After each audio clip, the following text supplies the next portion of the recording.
আরে এই ছোকরাটারে কিরাম যেন চেনা চেনা লাগতেছে। পড়ে না চোখের পলক। ও তুমি তাহলে সেই নায়েব চিকিৎসাওয়াল জুনায়েদ আহমেদ পলক, যে কথায় কথায় বাংলাদেশের নেটওয়ার্ক বন্ধ করে দেয়। এত কিছু হয়ে গেছে অথচ আমি কিছুই জানি না। কি করে জানবেন? আপনি তো ময়ূরের সাগরে মুক্তার সন্ধানে সেই দুঃসাহসী নাবিক।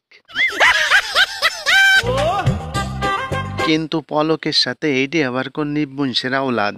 এইটা কি আমি কব না? মাহিয়ার কাছে জিজ্ঞাসা করেন, উত্তর পাইয়া যাবেন। এই মেয়েটা হাসে কেন? কারণ উনি তো মাহিয়ার চেয়ে 2-3 ডিগ্রি উপরে আছে। বাংলাদেশের জনগণ যাদের অত্যাচারে আজ অতিষ্ঠ, তাদের মধ্যে অন্যতম হলেন টাকলা মোরাদ ও জুনায়েদ আহমেদ পলক। টাকলা তো সংবিধান থেকে বিসমিল্লাহ ওঠাতে যে নিজেই দেশ থেকে বিতাড়িত হয়েছে, অন্যদিকে পলক দেশ থেকে পালাতে যে বিমানবন্দরে জনগণের কাছে গণধুলাই খেয়ে কারাগারে বন্দী হয়েছে।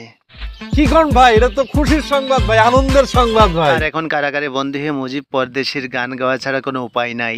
আমি বন্দি কারাগারে। কুলাঙ্গারেরা যখন জেলখানায় বন্দী থাকে তখন বাংলার জনগণ এভাবে উল্লাসে মেতে ওঠে। একদম ঠিক কথা। এনে সকালে বিকেলে ওনারে 3 বেলা ডিম থেরাপি দেয়া হোক। নয়, হ্যাঁ, এবং ডিমের সাথে সাথে আরো যত থেরাপি আছে সেগুলোর জন্য ওনাকে প্রস্তুত রাখা হোক। শুধু তাই নয়, আর কোনো নেতা নেত্রী যেন কোনোদিন বাংলাদেশের জনগণের সঙ্গে এভাবে সিনেমিনি খেলতে না পারে। একদম ঠিক কথা, একদম ঠিক। বারাত নিয়ে যাওয়া লাগবে না, আপাতত সোনার বাংলা থেকে তোদের মতো কুলাঙ্গার চলে যা। একেবারে মনের কথাটা বলেছেন ভাই। সম্মানিত ভিউয়ার্স, ভিডিওটি কেমন লেগেছে অবশ্যই কমেন্ট করে জানাবেন এবং পরবর্তীতে কোন এমপি অথবা মন্ত্রী নিয়ে ভিডিও চান অবশ্যই জানিয়ে দেবেন কমেন্ট অপশনে।